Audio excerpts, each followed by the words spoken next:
نماز پڑھنے والے اگر نماز کی روح سے آشنا ہو جائیں کہ یہ محض اوپر نیچے ہونے کی مشق نہیں ہے، بلکہ یہ اللہ کے حضور اپنی نیازمندی کا اظہار ہے، اپنے عجز کا اظہار ہے، تو پھر نماز ان کو وہ مقام دیتی ہے اور وہ شعور بخشتی ہے کہ جو بے نمازی کے نصیب میں کہاں۔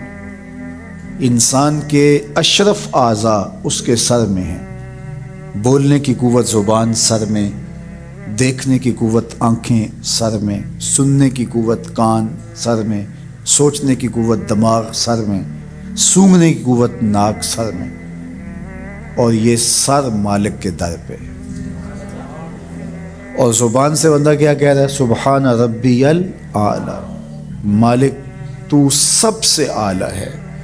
اور اپنا رویہ اور عمل کیا ہے کہ اپنی ناک بھی خاک پہ رکھی ہے، پیشانی بھی خاک پہ رکھی ہے، اور باقی اعضاء بھی خاک پہ ہیں۔ تو گویا عملاً یہ بتا رہا ہے مالک مجھ سے نیچا کوئی نہیں اور تجھ سے اونچا کوئی نہیں۔ اور اگر وہ نماز کی روح سے آشنا ہو جائے تو سجدے سے سر اٹھانے سے قبل اللہ سارے اس کے بوجھ اتار دے، اس کے من میں روشنیاں کر دے۔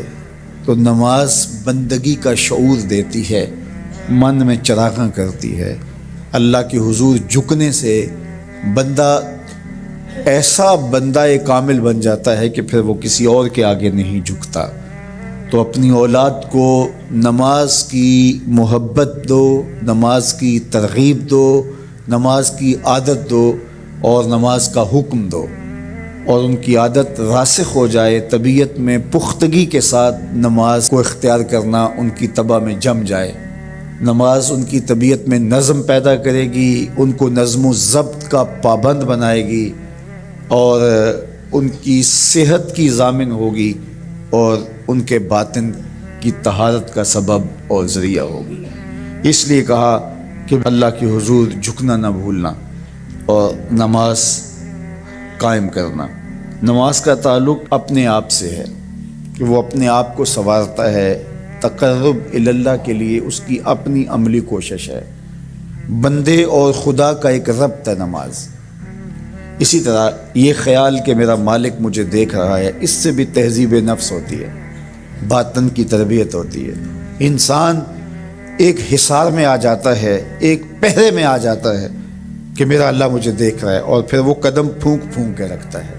وہ اچانک لوگ بیٹھے ہوئے ہونا، تو آج کل یہ سوشل میڈیا کا زمانہ ہے، تو کوئی کیمرہ سیدھا کر لے تو ایک دم مرتب ہو جاتے ہیں، اس لیے کہ اب ہماری تصویر آنے والی ہے۔ یا کوئی کسی کو کہے کہ جناب آپ لائیو جا رہے ہیں، تو وہ بالکل اپنی حرکات سکنات منظم کر لیتے ہیں، کپڑے سیدھے کرنے لگ جاتے ہیں، اس لیے کہ ہم لائیو جا رہے ہیں۔ وہ لائیو چاہے 5 آدمی دیکھ رہے ہوں، چاہے 10 آدمی دیکھ رہے ہوں، لیکن پھر بھی چونکہ ہم لائیو جا رہے ہیں تو اپنی حرکات سکنات مرتب کر لیں گے، منظم ہو جائیں گے۔ اور جب یہ یقین ہو کہ میرا اللہ مجھے دیکھ رہا ہے، یہ ساری حرکتیں وہاں لائیو جا رہی ہیں، تو پھر دل میں برا خیال بھی آنے لگے گا تو اس کو روکیں گے کہ میرا اللہ تو دیکھ رہا ہے۔ پھر بولی بھی مرتب ہو جائے گی، پھر رویے بھی مرتب ہو جائیں گے، طرز معاشرت بھی منظم ہو جائے گا، آنکھیں بھی نہیں بھٹکیں گی، خیال بھی نہیں بہکیں گے، سوچیں بھی آوارہ نہیں ہوں گی، چاہے آپ بند کمرے میں کیوں نہ ہوں، پھر بھی منظم رہیں گے، اس لیے کہ میرا اللہ مجھے دیکھ رہا ہے۔ تو یہ یقین زندگی کو منظم کرتا ہے۔ تو اس کا تعلق بھی انسان کی ذات سے تھا۔ نماز سے بھی تہذیب نفس ہے، اللہ سے تقرب حاصل ہوتا ہے۔ اب کہا تو خود غرض نہ بننا کہ اپنے آپ کو سنوار لیا اور کافی ہے، نہیں، لوگوں کو بھی نیکی کا حکم دینا۔ وَأْمُرْ بِالْمَعْرُوفِ وَانْهَ عَنِ الْمُنْكَرِ، لوگوں کو نیکی کا حکم دینا اور برائی سے منع کرنا لوگوں کو، یہ مومن کی زندگی ہے۔ ہمارے بعض وہ ملنگ بابے جو ہوتے ہیں وہ کہتے ہیں جی نماز پڑھنے کا حکم نہیں دیا گیا، نماز قائم کرنے کا حکم دیا گیا ہے، ہم نے دل کے قائم کی ہوئی ہے۔ یہ ان کی خود ساختہ توجیہ ہے۔ نماز قائم کرنے کا حکم اہل ایمان کو دیا گیا حضور کی وساطت سے، اور حضور علیہ السلام کو حکم دیا گیا کہ نماز قائم کریں۔ تو آقا کریم علیہ السلام سے بہتر اس کا مفہوم کون سمجھ سکتا ہے؟ تو آقا کریم نے رکوع اور سجود والی نماز پڑھی اور قیام نماز کا عملی اظہار لوگوں کے سامنے رکھا. پھر اس کے اندر کیفیت کس قدر ہو تو یہ پھر جتنی قربت اللہ کی بندے کو نصیب ہوگی اس قدر وہ آگے بڑھتا چلا جائے گا. تو یہ باطل توجیہات یہ جاہل لوگوں کی، جس کے بدن سے بدبو کے ببوکے پھوٹ رہے ہوں اور جس کے جسم میں جوئیں پڑی ہوں اور جس نے 6 سال سے غسل نہ کیا ہو، وہ اس اعتماد سے کہہ رہا ہوتا ہے ہم نے قائم کی ہوئی ہے، ہم نے دل کی قائم کی ہوئی ہے. اللہ اکبر. تو یہ اس معاشرے میں ایسے لوگوں کو ماننے والے اور ایسے لوگوں کی باتوں کو غور سے سننے والے اور ان جاہلانہ باتوں کو معرفت کی باتیں قرار دینے والوں کی کمی بھی نہیں ہے. تو اللہ تعالیٰ جل شانہ سے ہدایت مانگنی چاہیے کہ اللہ ہمیں ہدایت کا نور نصیب فرمائے. تو اقامت نماز سے کیا مراد ہے؟ اس کی فرائض کے ساتھ ادا کرنا، یا پھر رکوع سجود تلاوت کا اتمام اور اس میں خشوع کا اور خضوع کا اظہار اور اس میں مکمل ڈوب جانا کہ گویا تم اللہ کی عبادت کر رہے ہو تو اس کو دیکھ رہے ہو. اور حضرت عثمان غنی رضی اللہ تعالیٰ عنہ فرماتے ہیں کہ جس نے صحیح وضو کیا، حضور علیہ السلام سے روایت کہ جس نے صحیح وضو کیا جس طرح میں نے وضو کیا ہے اور 2 رکعت پڑھی اور اس میں اس کو کسی غیر کا خیال نہ آیا تو اللہ تعالیٰ اس کے پچھلے سارے گناہ معاف کر دیتا ہے صرف 2 رکعت سے. لیکن اگر ساری نماز ہی خیالوں سے بھری پڑی رہی اور تصورات کہیں اور بھٹکتے رہے اور انسان کھڑا نماز میں ہے لیکن بہکتا کہیں اور رہا تو پھر وہ نماز کی صحیح اقامت نہیں ہوگی. تو اقامت صلاۃ سے مراد جو ہے وہ یا تو اس کو فرائض و واجبات کے ساتھ ادا کرنا اور دوسرا مفہوم کے خشوع کے ساتھ پورے اراکین کا اعتدال اور اتمام. تو دونوں اس کے مفہوم بیان فرمائے گئے ہیں.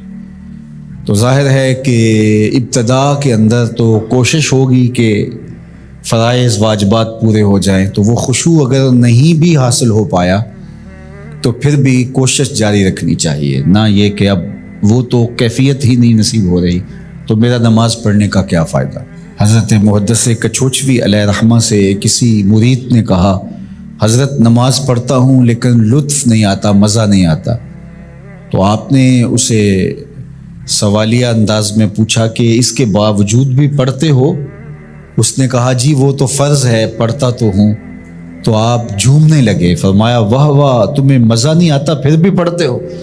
اس کا مطلب ہے تم مزے کے لیے نہیں اللہ کے لیے پڑھ رہے ہو. تو اگر لطف آ جائے، وہ کیفیت، وہ حظ، وہ تو بہت بڑی بات ہے. لیکن اگر نہیں بھی ہے تو اس کا فریضہ تو ہے اس کی طرف سے جو عائد ہوتا ہے. تو وہ شکل بنا کے تو کھڑے ہوں، وہ صورت بنا کے تو کھڑے ہوں، تو کسی دن وہ کیفیت بھی پیدا ہو جائے گی.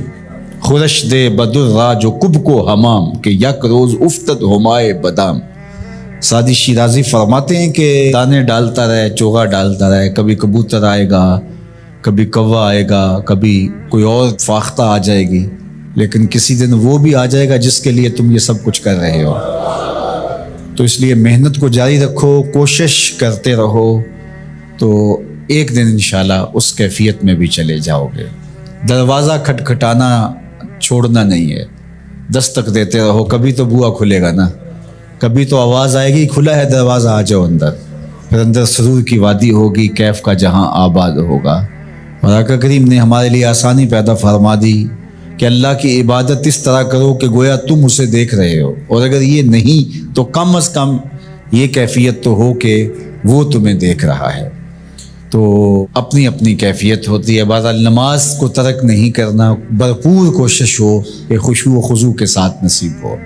تو نماز کی اقامت کا یہی مفہوم چاہیے. شیطان ادھر سے بھی حملہ آور ہو سکتا ہے، ادھر سے بھی ہو سکتا ہے، آگے سے بھی ہو سکتا ہے. اور اس نے اللہ کے حضور قسم کھائی تھی وَبِعِزَّتِكَ لَأُغْوِيَنَّهُمْ أَجْمَعِينَ، تیرے سامنے یہ بات قسم کر کے کہہ رہا ہوں کہ میں تیرے بندوں کو تیرے تک نہیں آنے دوں گا.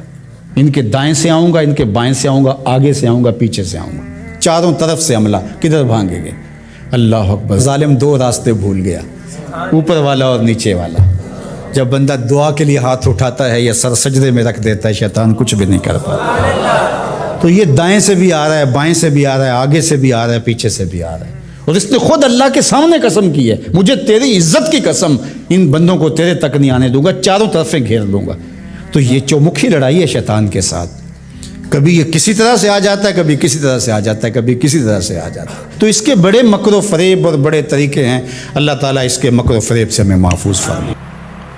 نماز کا حکم صادر کیا گیا ہے۔ نماز اللہ کے قرب کا ذریعہ ہے۔ بندہ سجدے میں سب سے زیادہ اپنے رب سے قریب ہوتا ہے۔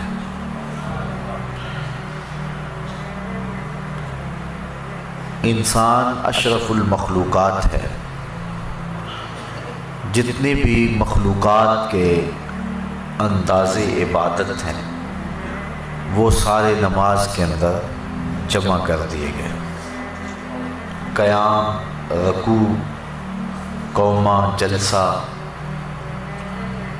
سارا کچھ نماز کے اندر جمع کر دیا گیا۔ بلکہ ایک روایت میں آتا ہے کہ جب کوئی شخص نماز پڑھنے کے لیے کھڑا ہوتا ہے تو فرشتوں کی 10 صفیں ہیں جو تعجب اور رشک کرتی۔ صاحب قوت القلوب شیخ ابو طالب مکی نے اس کا مفصل تذکرہ فرمایا ہے کہ کچھ فرشتے قیام میں ہیں، کچھ فرشتے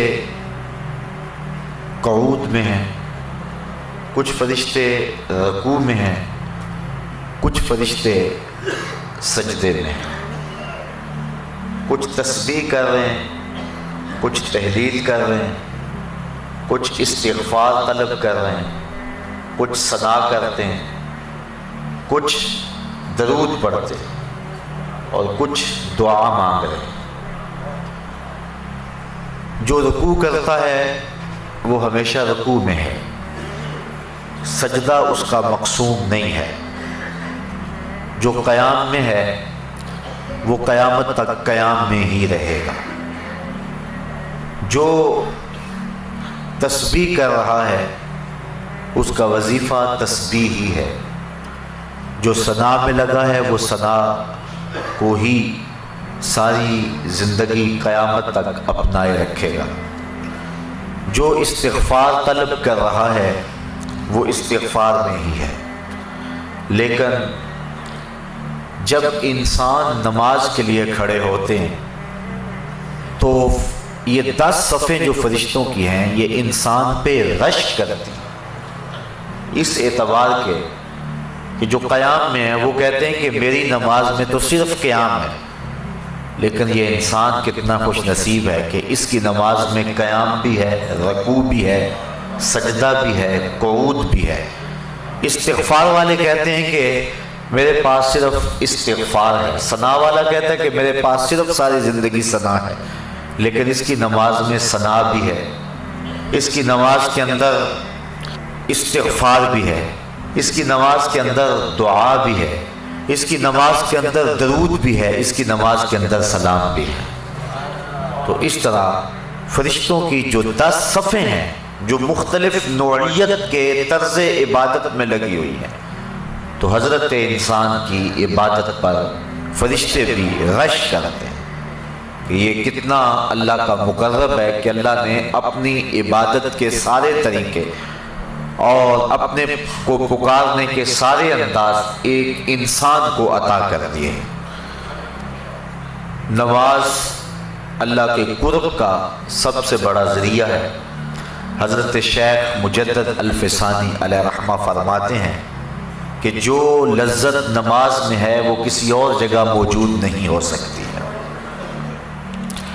نماز کی فضیلت، مجد و شرف، اس کا انداز اور اس کا آپ اندازہ اس سے لگا سکتے ہیں کہ نماز تو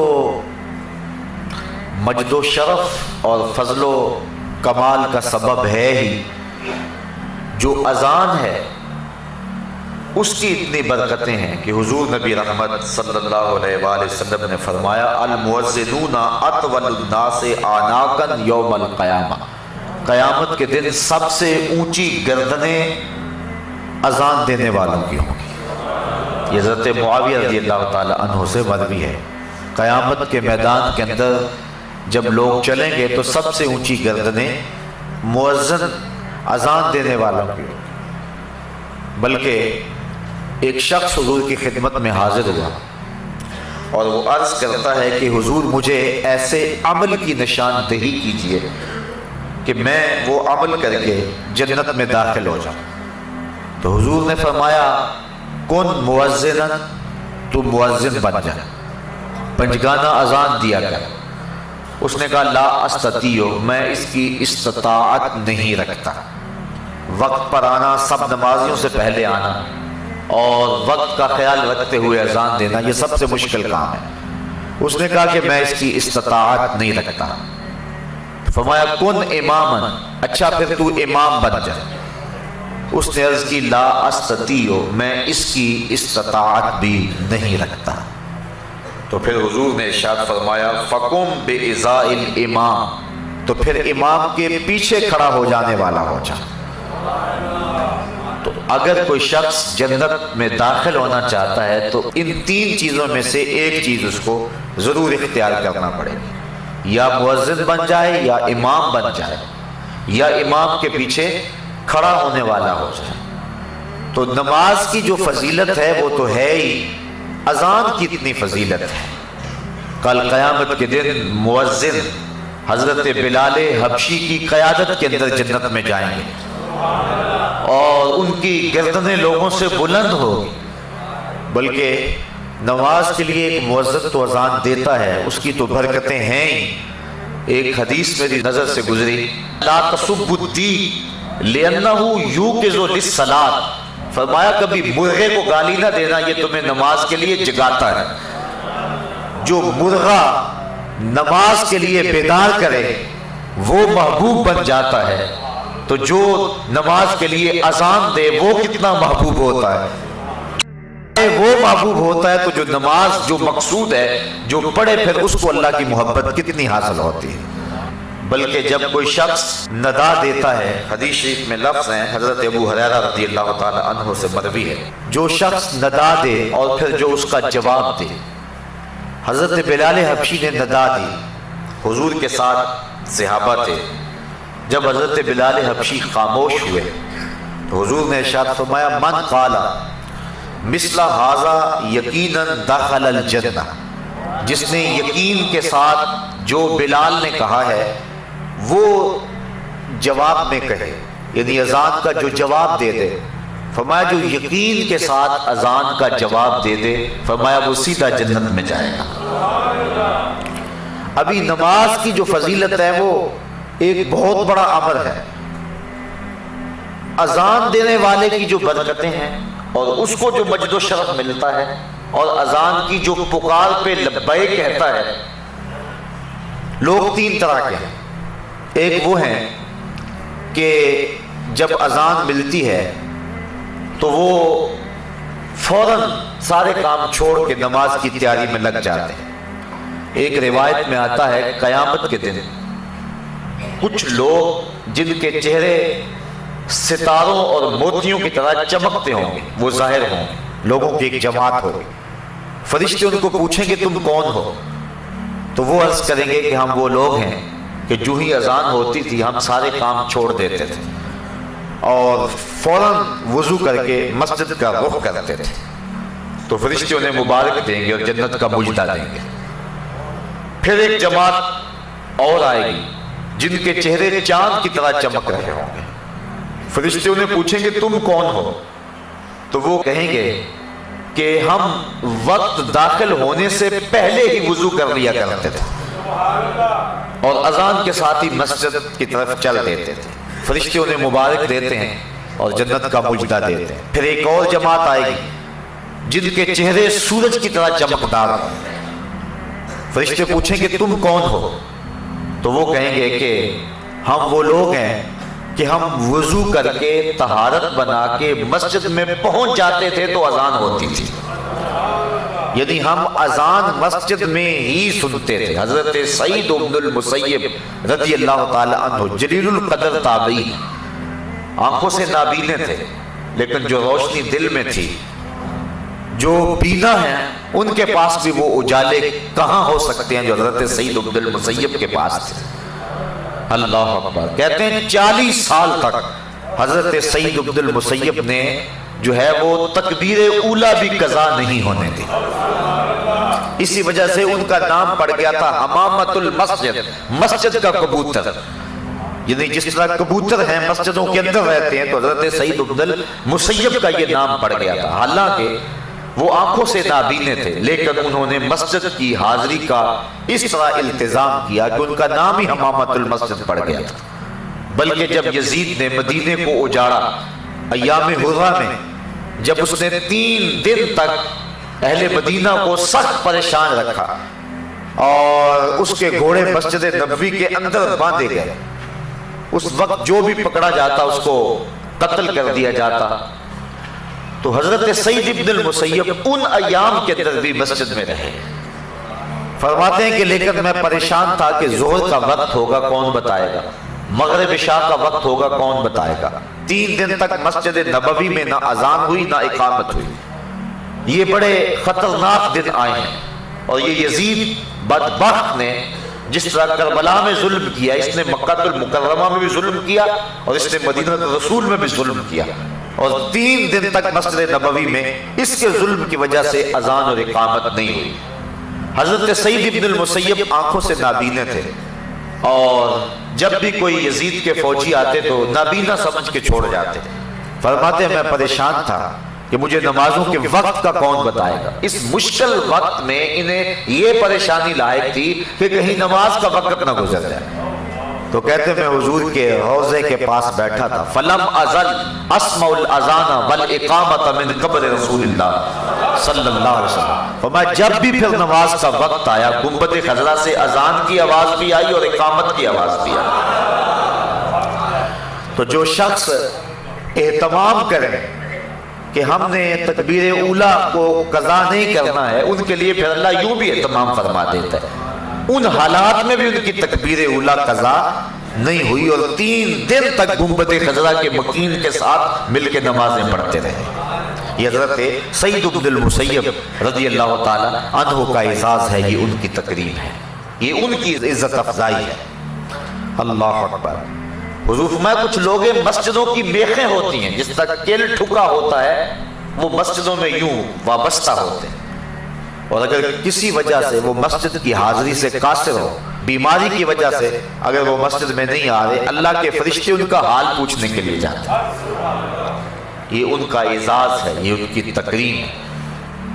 بلکہ فرمایا سبعۃ یظلھم اللہ تعالی فی ظلہ یوم لا ظل الا ظلہ، امام عادل وشاب نشأ فی عبادۃ اللہ ورجل قلبہ معلق بالمساجد ورجل دعته امرأة ذات منصب وجمال فقال انی اخاف اللہ ورجلان تحابا فی اللہ اجتمع علیہ وتفرقا الیہ ورجل تصدق بصدقة فأخفاها حتى لا تعلم شماله ما تنفق يمينه ورجل ذکر اللہ خالیا ففاضت عیناہ۔ فرمایا 7 اشخاص ایسے ہیں قیامت کے دن جب کوئی سایہ نہیں ہوگا، اللہ ان 7 کو اپنے عرش کا ٹھنڈا سایہ عطا فرمائے گا۔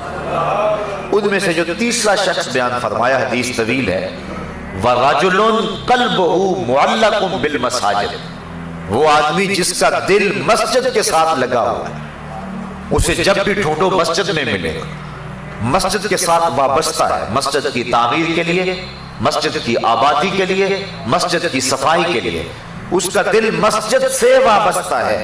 حضور فرمایا کل قیامت کے دن جب کوئی سایہ نہیں ہوگا، اس شخص کو اللہ اپنے عرش کا ٹھنڈا سایہ نصیب فرما دے۔ اللہ اکبر۔ تو اذان، اقامت اور مسجد، یہ نماز سے متعلقہ چیزیں ہیں، اور اللہ تعالیٰ نے ان متعلق چیزوں پر بھی وہ برکتیں اور وہ شرف رکھا ہے کہ انسان کی نجات کی یہ چیزیں ضمانت ہیں، تو پھر جو نماز ہے، نفس نماز، پھر اس کی کیفیت کیا ہو؟ بلکہ ایک حدیث میں آتا ہے اذا صبب بالصلاۃ فتحت ابواب السماء واستجیبت دعا، جب اقامت ہوتی ہے تو اللہ آسمان کے دروازے کھول دیتا ہے، اور یہ جو اقامت کا وقت ہوتا ہے، اس وقت جو دعا مانگو اللہ وہ دعا پوری فرما دیتا ہے۔ اور حضرت انس رضی اللہ تعالی عنہ سے روایت ہے کہ اقامت اور اذان کے درمیان کا جو وقفہ ہوتا ہے، اس وقفے میں جو بھی دعا مانگی جائے اللہ تعالیٰ اس دعا کو قبول فرماتا ہے، رد نہیں کرتا، بلکہ حضور نے ارشاد فرمایا کہ اس وقت اللہ سے دعا مانگ لیا کرو۔ صحابہ نے عرض کی حضور پھر کون سی دعا مانگیں؟ اس وقت، اس اہم وقت میں ہم اللہ سے کون سی دعا مانگیں؟ حضور نے فرمایا صلی اللہ العافیت فی الدنیا والآخرہ، اللہ سے دنیا اور آخرت دونوں جہاں کی بہتری اور عافیت طلب کر لیا کرو، یعنی دنیا بھی ٹھیک ہو جائے، آخرت بھی ٹھیک ہو جائے۔ مومن دونوں جہانوں کا طلبگار ہے۔ ایک صحابی کو دیکھا سخت کمزور ہے، فرمایا تمہاری یہ حالت کیا ہوئی؟ عرض کی حضور میں نے اللہ سے دعا مانگی کہ جو دکھ تکلیفیں میرے مقدر کی ہیں وہ آخرت میں نہ آئیں، دنیا پہ ہی آ جائیں، اور میں دنیا پہ سارے دکھ اور عذاب اور مصیبتیں جھیل لوں تاکہ میری آخرت صاف ہو جائے۔ بظاہر یہ بڑی ایک ایسی بات تھی جس پہ داد دی جاتی کہ اس نے آخرت کو اختیار کیا، لیکن حضور اس بات پر خوش نہیں ہوئے۔ فرمایا تو نے یہ کیوں کہا ہے کہ میرے حصے کی جو تکلیفیں ہیں وہ دنیا پہ ہی آ جائیں، آخرت میں نہ آئیں؟ تو نے یہ کیوں نہیں کہا ربنا آتنا فی الدنیا حسنۃ وفی الآخرۃ حسنۃ، اے اللہ مجھے دنیا میں بھی بہتریاں دے دے، آخرت میں بھی بہتریاں دے۔ جو مومن ہے وہ دونوں جہاں کی بہتریاں چاہتا ہے۔ یہ نہیں ہے کہ دنیا کے اوپر پستے رہیں، ہم دنیا کے اوپر پسنے کے لیے نہیں آئے۔ امت مسلمہ دنیا آخرت دونوں کی طالب اور دونوں کی چاہنے والی، اور اللہ کے خزانے بڑے وسیع ہیں، اس لیے جب اس سے مانگو تو کھل کے مانگو، تم اپنے دامن کو تنگ پاؤ گے، اس کے خزانوں میں کمی نہیں ہے۔ اس لیے اپنے لیے بھی مانگو، اوروں کے لیے بھی مانگو، دنیا بھی مانگو، دین بھی مانگو، آخرت بھی مانگو۔ تو عرض کی گئی حضور اذان اور اقامت کے درمیان اللہ سے کیا مانگے؟ تو فرمایا صلی اللہ العافیت فی الدنیا والآخرہ، اللہ سے دنیا اور آخرت کی عافیت طلب کرو۔ تو یہ قبولیت کے لمحے ہیں جو دعا کی جائے اللہ اس دعا کو مستجاب فرماتا ہے۔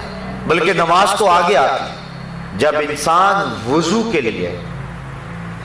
لیے اپنے چلو میں پانی لیتا ہے تو اللہ تعالیٰ اس کے چلو میں پانی لیتے ہی اس کے گناہوں کو معاف فرما دیتا ہے۔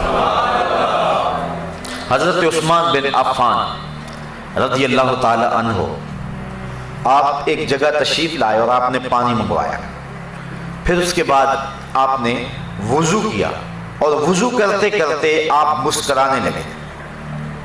جو لوگ پاس کھڑے تھے حضرت عثمان ابن عفان انہیں کہنے لگے کہ تم نے مجھے پوچھا نہیں کہ میں مسکرایا کیوں؟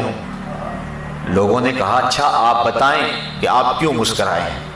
تو حضرت عثمان فرمانے لگے کہ ایک دن میں حضور علیہ السلام کے ساتھ تھا، تو آقا کریم علیہ السلام نے وضو کیا اور یوں مسکرائے، لوگ کھڑے تھے، تو حضور نے فرمایا الا تسألونی ما اضحکک، تم نے مجھے پوچھا نہیں صحابہ کہ میں مسکرایا کیوں؟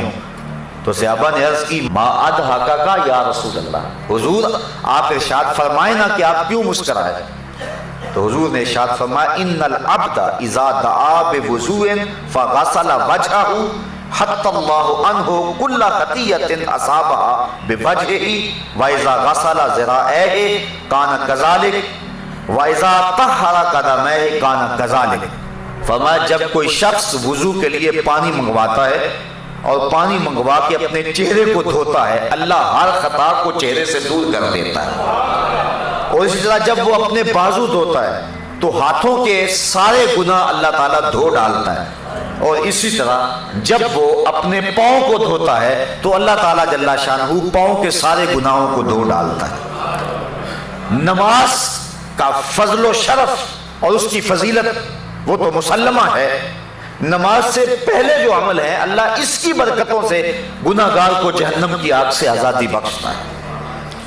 بلکہ جس جگہ پر نماز پڑھنی ہے اگر اس جگہ کو کوئی شخص اس کی صفائی ستھرائی کرے، ایک حدیث کے اندر لفظ ہے کہ اخراج القمامۃ منہا مہور الحور العین، جو شخص مسجد سے کوئی تکلیف دہ چیز، کوڑا کرکٹ یا کوئی گندگی وہاں سے نکال کر کے باہر پھینکے تو حضور نے فرمایا یہ موٹی آنکھ والی حوروں کا حق مہر ہے۔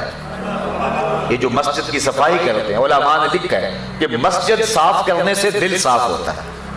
جو شخص مسجد صاف کرے اس کا دل پاک اور ستھرا ہو جاتا ہے۔ اور یہ مسجد سے جو آپ کوڑا کرکٹ نکال کے باہر پھینکتے ہیں، یہ جنتی حور کا مہر ہے جو آپ ادا کر رہے ہیں۔ اللہ اکبر۔ بلکہ حضور علیہ السلام نے ارشاد فرمایا من بنا للہ مسجدا، جس نے اللہ کے لیے مسجد بنائی، کس لیے یذکر فیہ، تاکہ اس مسجد میں اللہ کا ذکر ہو، فرمایا بنى اللہ لہ بیتا فی الجنہ، اللہ اس کے لیے جنت میں گھر بنا دیتا ہے۔ اور ایک روایت میں ہے کہ جس نے تتر کے گھونسلے کے برابر، یعنی حجم میں تھوڑی جگہ پر مسجد بنائی، علماء نے یہ لکھا ہے یہ نہ کہو فلاں مسجد چھوٹی ہے یا فلاں مسجد بڑی، یہ نہ کہو، کیونکہ کوئی بھی اللہ کا گھر چھوٹا نہیں ہے، سارے بڑے ہیں۔ یہ کہو فلاں میں نمازی زیادہ آتے ہیں، فلاں میں نمازی تھوڑے آتے ہیں، نمازیوں کی گنجائش کم ہے فلاں میں، اور فلاں میں جو ہے وہ نمازیوں کی گنجائش زیادہ ہے، یہ کہو۔ بعض ہم عموماً ہمارے ہاں روزمرہ یہی ہے، ہم کہتے ہیں وہ چھوٹی سی مسجد، چھوٹی نہیں کہنا چاہیے مسجد کو، جس چیز کا تعلق رب سے ہو جائے پھر وہ چھوٹی نہیں رہتی، وہ بڑی ہو جاتی۔ اس لیے اس مزاج کو بدلنے کی ضرورت ہے۔ بلکہ واصف علی واصف نے ایک بڑی خوبصورت بات لکھی، اس نے کہا مسجد کیا کوئی بھی شے چھوٹی نہیں ہے، کوئی شے چھوٹی تب نظر آتی ہے اسے دور سے دیکھا جائے یا پھر غرور سے دیکھا جائے۔ جب کسی کو دور سے دیکھو یا پھر غرور سے دیکھو تو وہ چھوٹا نظر آئے گا، ورنہ کوئی بھی شے کارخانہ قدرت میں چھوٹی نہیں ہے، ہر شے باعظمت ہے۔ تو بالخصوص جس چیز کی نسبت جو ہے وہ اللہ جل شانہ اس کے رسول کریم سے ہو جائے وہ چیز چھوٹی نہیں ہو سکتی ہے۔ یہ کہو گنجائش اس میں تھوڑی ہے نماز میں۔ حضور نے حضرت عباس بن عبد المطلب رضی اللہ تعالی عنہ، حضور کے رشتے میں چچا لگتے ہیں، ان سے پوچھا کہ چچا آپ بڑے ہیں یا میں بڑا ہوں؟ تو انہوں نے جواب عرض کی حضور سال میں نے زیادہ گزارے ہیں، بڑے آپ ہی ہیں۔ یہ نہیں کہا کہ میں بڑا ہوں، کہا سال میں نے زیادہ گزارے ہیں لیکن بڑے آپ ہی ہیں۔ تو جب نسبت اچھی جگہ ہو تو پھر اپنی زبان کو احتیاط کے ساتھ حرکت دینی چاہیے۔ تو علماء نے اس جزیے کو بیان کیا ہے کہ یہ نہ کہو چھوٹی مسجد یا بڑی مسجد، بلکہ کہو فلاں مسجد میں نمازیوں کی گنجائش تھوڑی ہے، چھوٹی اس کو نہیں کہہ سکتے ہیں۔ تو جس نے تتر کے گھونسلے کے برابر یعنی اتنی تھوڑی جگہ پر مسجد بنائی، اللہ اس کا بھی جنت میں محل بنا دیتا ہے۔ تو جس جگہ سجدہ کرنا ہے، جس جگہ پیشانی رکھنی ہے، اللہ اکبر، وہ جگہ بھی اتنی برکتوں کی حامل ہے۔ بلکہ فرمایا کہ خیر الاماکن، بہترین جگہیں روئے زمین پہ ہیں تو وہ مسجدیں ہیں، اور بدترین جگہیں اگر روئے زمین پہ ہیں تو وہ اسواق یعنی بازار ہیں۔ حکم ہے مسجد میں جلدی جاؤ اور دیر سے آؤ، بازار میں دیر سے جاؤ اور جلدی واپس آؤ۔ گو ہمارا انداز اس سے مختلف ہے، لیکن حکم یہی ہے کہ مسجد میں جلدی جاؤ، دیر سے واپس پڑھ لو۔ بلکہ ایک حدیث میں آتا ہے جس نے نماز فجر مسجد میں پڑھی اور پھر وہ ذکر و اذکار میں لگا رہا، بیٹھا رہا حتیٰ کہ سورج طلوع ہو گیا، اور پھر اس نے 2 رکعت پڑھی جس کو صلاۃ الاشراق کہتے ہیں، تو فرمایا اس کو مقبول حج اور عمرے کا اللہ ثواب عطا فرماتا ہے۔ اللہ اکبر۔ تو یہ برکتیں ہیں اللہ کے پاک گھر کی جہاں نماز ادا ہونی ہے۔ باقی رہی بات نماز کی، اس کی کیا فضیلت ہے، تو آئیے حضرت نبی رحمت صلی اللہ علیہ وسلم کا ایک فرمان جس کو امام بخاری نے حضرت ابو ہریرہ رضی اللہ تعالی عنہ سے نقل کیا ہے، صحابہ سے مخاطب ہو کے کہا ارائیتم لو ان نہرا بباب احدکم یغتسل کل یوم 5 ما تقول ذلك یبکی من درنہ قالوا لا یبکی من درنہ شیئا قال فذلك مثل الصلوات الخمس یمحو اللہ بہ الخطایا.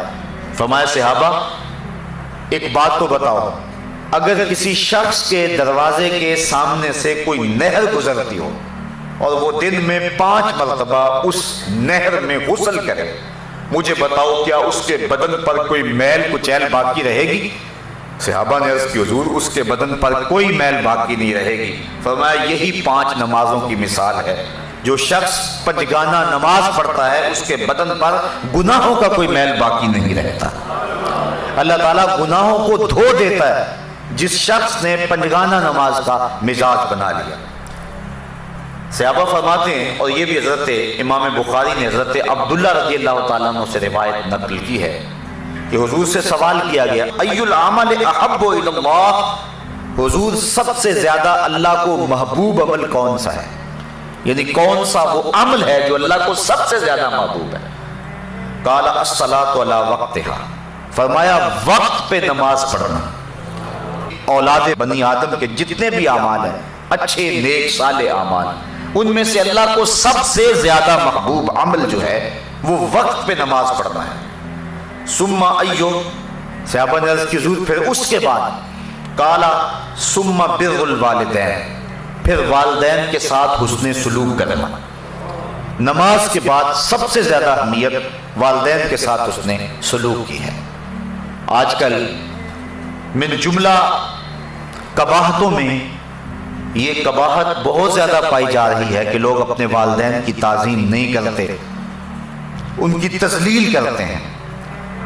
حضور نبی رحمت صلی اللہ علیہ وسلم کی خدمت میں ایک شخص حاضر ہوا اور اس نے عرض کی کہ حضور میرا بیٹا اپنی چیزوں کو مجھے ہاتھ نہیں لگانے دیتا. تو حضور علیہ السلام نے اس کے بیٹے کو بلایا، پوچھا. اس نے عرض کی حضور اس کو پتہ نہیں ہے تو یہ میری چیزیں خراب کر دیتا ہے. امام طبرانی نے موجب میں یہ روایت بیان کی. حضور کی آنکھوں میں آنسو آ گئے اور حضور فرمایا ایک وقت وہ تھا کہ اس کی چیزیں تو خراب کرتا تھا، اس نے تو نہیں کہا تھا کہ یہ میری چیزیں خراب کرتا اور میں ہاتھ نہیں لگانے دوں گا. پھر حضور نے وہ تاریخ ساز جملہ ارشاد فرمایا انت و مالک لابیک، فرمایا تو بھی اور تیرا مال بھی تیرے باپ کا ہے. یعنی باپ جس طرح چاہے تصرف کر سکتا ہے تو اس کو روک نہیں سکتا ہے. تو والدین کی نافرمانی اللہ کی رحمتوں سے انسان کو محروم کر دیتی ہے، اور والدین کی فرما برداری اللہ کی رحمتوں کا حقدار بناتی ہے. ایک حدیث میں آتا ہے کہ 4 اشخاص ایسے ہیں کہ جب قیامت کا دن ہوگا تو جنت میں جانے سے انہیں کوئی شے بھی رکاوٹ نہیں ہوگی. ایک وہ شخص کہ جس نے ایسی سچی توبہ کی کہ گناہ کی طرف پلٹنا اتنا مشکل ہے جس طرح تھن سے نکلا ہوا دودھ واپس جانا مشکل ہوتا ہے. اور دوسرا وہ شخص جس نے اپنے والدین کو راضی کر رکھا. اور تیسری وہ خاتون جو اس حال میں مری کہ اس کا شوہر اس کے اوپر راضی تھا. اور چوتھا وہ شخص جس کے ذرائع آمدنی تھوڑے ہیں لیکن عیال کثیر ہے، اولاد زیادہ ہے، لیکن اس کے باوجود اس نے اپنی اولاد کے پیٹ میں حرام کا ایک لقمہ بھی نہ جانے دیا. تو فرمایا کل قیامت کے دن کوئی چیز اس کو جنت میں جانے سے نہیں روک سکے. تو والدین کی فرما برداری کرنا یہ نماز کے بعد اہم فریضہ ہے. والدین مبتلا ہیں تکلیف میں اور بندہ کہتا ہے کہ میں جہاد پہ جاؤں، حضور نے اس کی حوصلہ شکنی فرمائی اور وہ بخاری شریف کی روایت ہے. ایک شخص نے اذن جہاد طلب کیا تو فرمایا احی والداک، کیا تیرے والدین زندہ ہیں؟ قال نعم، عرض کی ہاں حضور میرے والدین زندہ ہیں. قال ففیہما فجاہد، کہا جا ان کی خدمت کر، یہی تیرا جہاد ہے. والدین فالج زدہ اور بیٹا تبلیغی چلہ کاٹنے گیا ہو، اسلام تو اس کی حوصلہ افزائی نہیں کرتا. ماں باپ کو ضرورت ہو اور بیٹا پیر کی چوکھٹ پہ جا کے بیٹھا ہو، اسلام تو اس کی حوصلہ افزائی نہیں کرتا. ہمارے سامنے حضرت اویس کرنی کی مثال موجود ہے. حضور قمیض کے بٹن کھول کھول کے لمبے سانس لیا کرتے تھے اور فرماتے مجھے یمن سے یار کی خوشبو آتی ہے. کسی نے کہا حضور وہ کون ہے جو آپ کو ملنے بھی نہیں آیا؟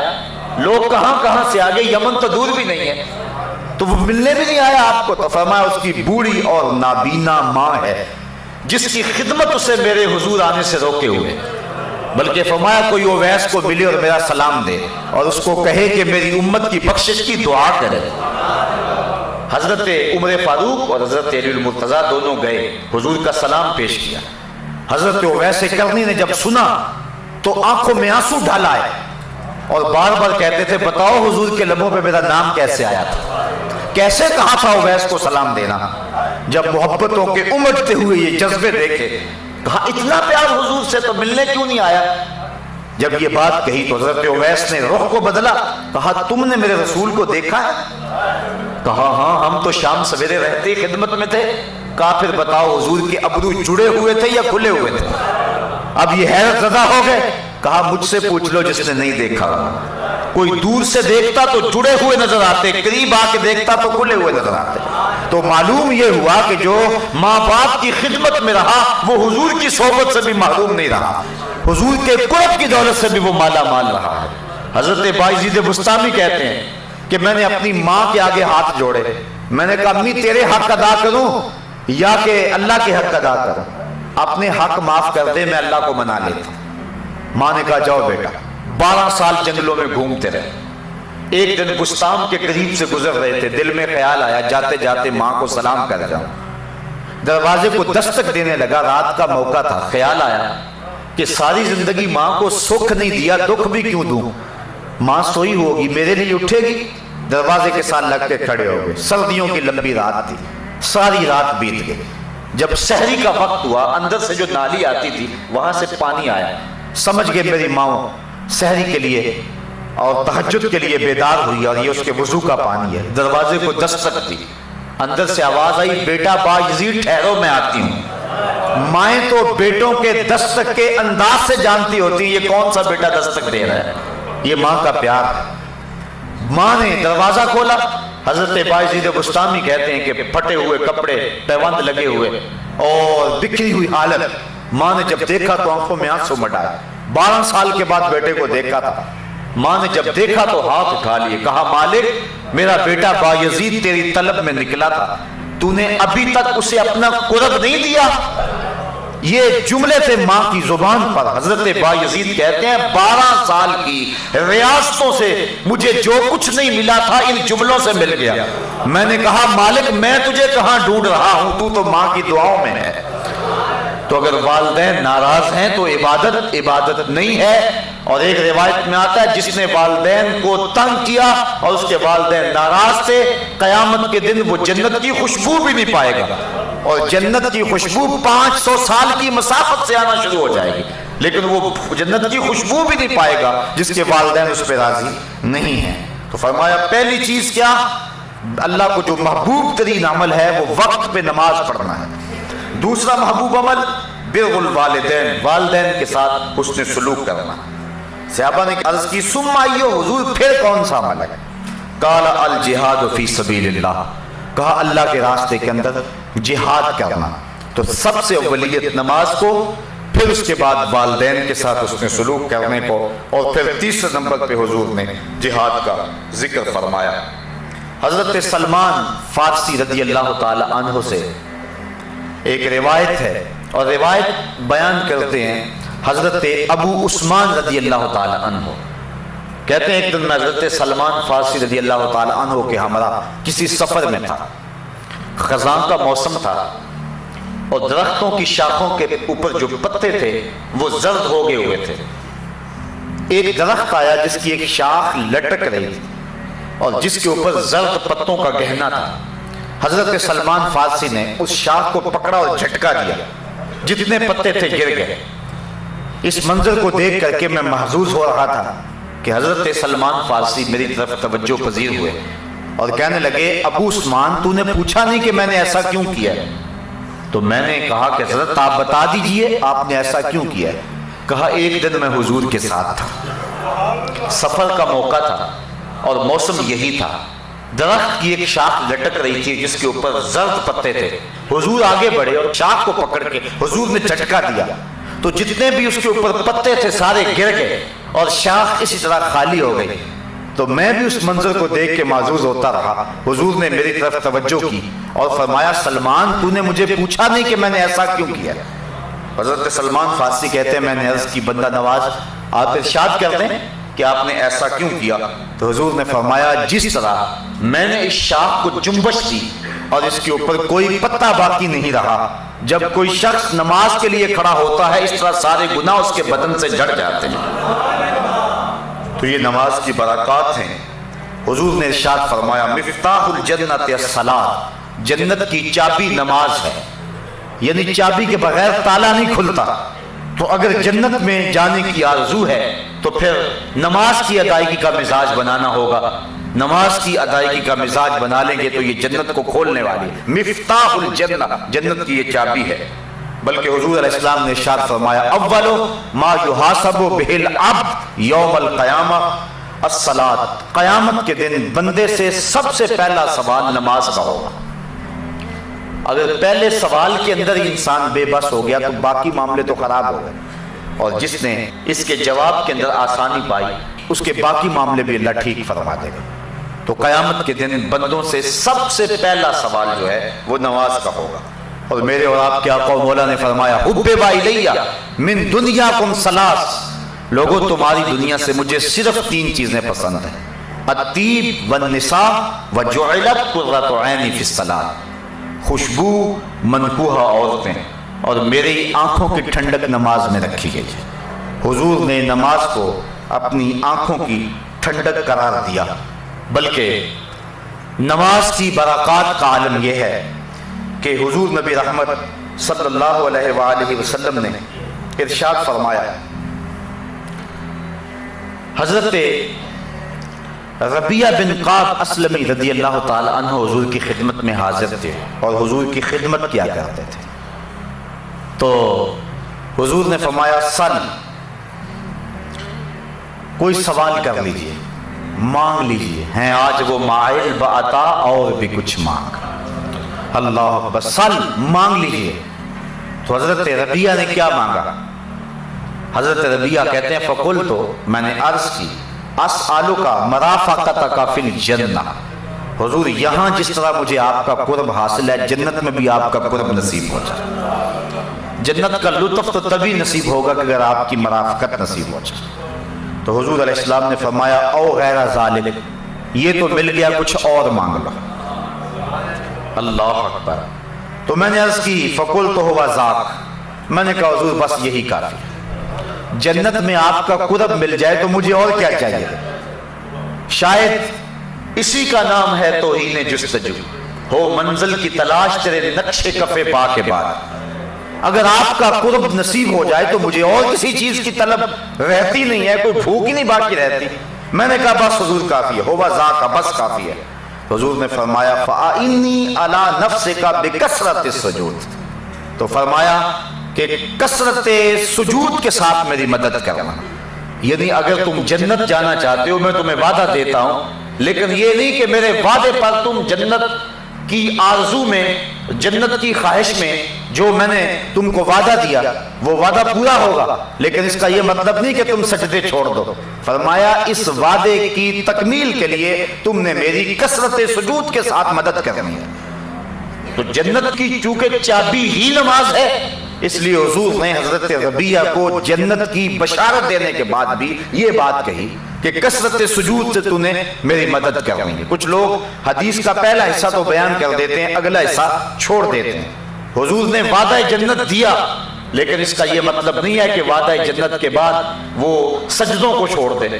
حضور نے 10 صحابہ 10 مبشرہ کے لیے وعدہ جنت دیا، لیکن اس کے باوجود وہ نماز کے معاملے کے اندر کبھی کسی سستی کا ارتکاب نہیں کیا کرتے تھے، بلکہ وہ بہت زیادہ کثرت کے ساتھ سجدے کرنے والے تھے.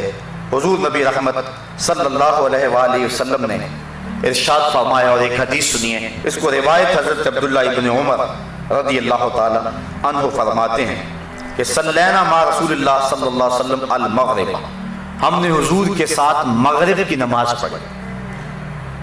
فرجع من رجع وعقب من عقب، کچھ لوگ چلے گئے اور کچھ لوگ مسجد میں ہی بیٹھے رہے.